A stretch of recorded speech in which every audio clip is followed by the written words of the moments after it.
ಊರಲ್ಲಿ ಕಾಟ್ ಮಾವಿನಕಾಯಿ ಇವಾಗ ಸಿಗೋ ಸೀಸನು. ಸೊ ಹಾಗಾಗಿ ಒಂದಷ್ಟು ಕಾಟ್ ಮಾವಿನಕಾಯಿನ ತಂದಿದ್ವಿ. ಅದ್ರ ಜೊತೆಗೆ ಅಕ್ಕಪಕ್ಕದ ಮನೆಯವರು ಒಂದಷ್ಟು ಮಾವಿನ ಹಣ್ಣು ಕೊಟ್ಟಿದ್ರು. ಸೊ ಇದನ್ನೆಲ್ಲದನ್ನು ಸೇರಿಸಿ ನಾವಿವತ್ತು ಒಂದು ಸ್ಪೆಷಲ್ ಆಗಿರುವಂತಹ ಮಾವಿನ ಹಣ್ಣು ಸಾಸಿವೆ ಮಾಡ್ತಾಯಿದ್ದೀವಿ. ಇದನ್ನು ಹೇಗೆ ಮಾಡೋದು ಅಂತ ತೋರಿಸ್ತಾ ಇದ್ದೀವಿ.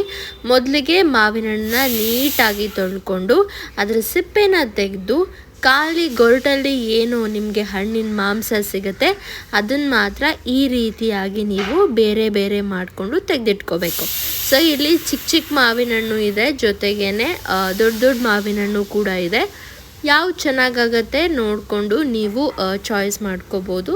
ಸೊ ನಾನು ಇಲ್ಲಿ ಕಾಟ್ ಮಾವಿನ ಹಣ್ಣನ್ನು ಜಾಸ್ತಿ ತೊಗೊಂಡಿದ್ವಿ, ಯಾಕಂದರೆ ಅದು ಬೇಗ ಹಾಳಾಗುತ್ತೆ. ಕಾಟ್ ಮಾವಿನ ಹಣ್ಣು ಅಂತ ಹೇಳಿದ್ರೆ ಯೂಶ್ವಲಿ ಊರ ಕಡೆಯವ್ರಿಗೆ ಗೊತ್ತಿರುತ್ತೆ, ಚಿಕ್ಕ ಚಿಕ್ಕದಾಗಿ ಮನೆಯಲ್ಲಿ ಬೆಳೆಯುವಂಥದ್ದು. ಇದು ಅಂಗಡಿಯಲ್ಲೂ ಕೂಡ ಇವಾಗ ಸಿಗುತ್ತೆ ಬೆಂಗಳೂರಲ್ಲಿ, ಬಟ್ ಇದು ನಮ್ಮದು ಊರಲ್ಲಿ ನಮ್ಮ ಮನೆಯಲ್ಲೇ ಆಗಿರೋದು. ಸೊ ಇದನ್ನು ಈ ರೀತಿಯಾಗಿ ಗೊರಟು ಬೇರೆ ಮಾಡ್ಕೊಂಡಿದ್ದೀವಿ. ಇದಕ್ಕೆ ಹಸಿಮೆಣಸು, ಸಾಸಿವೆ, ಬೇವಿನ ಸೊಪ್ಪು ಮತ್ತು ಕಾಯಿನ ಹಾಕಿ ಚೆನ್ನಾಗಿ ಇದನ್ನು ಒಂದು ರುಬ್ಕೊಂಡು ಈ ರೀತಿಯಾಗಿ ಒಂದು ಮಸಾಲೆನ ರೆಡಿ ಮಾಡ್ಕೋಬೇಕು.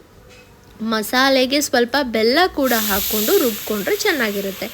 ಈಗ ಒಂದು ಕಡಾಯಲ್ಲಿ ನಾವು ಅದಕ್ಕೆ ಸ್ವಲ್ಪ ಎಣ್ಣೆ ಹಾಕಿ ಮತ್ತು ಸ್ವಲ್ಪ ಸಾಸಿವೆ ಹಾಕಿದ್ವಿ. ಹಾಗೆಯೇ ಇದಕ್ಕೆ ಜೀರಿಗೆ ಕೂಡ ಆ್ಯಡ್ ಮಾಡ್ಕೋಬೇಕು.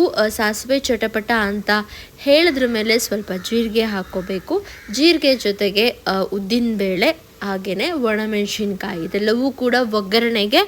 ಹಾಗೆಯೇ ಸ್ವಲ್ಪ ಬೇವಿನ ಸೊಪ್ಪನ್ನು ತೊಗೊಂಡು ಚೆನ್ನಾಗಿ ಸ್ವಲ್ಪ ಈರುಳ್ಳಿ ಆ್ಯಡ್ ಮಾಡಿ ಇದನ್ನು ಸ್ವಲ್ಪ ಬ್ರೌನ್ ಕಲರ್ ಬರೋವರೆಗೆ ಚೆನ್ನಾಗಿ ಫ್ರೈ ಮಾಡ್ಕೋಬೇಕು.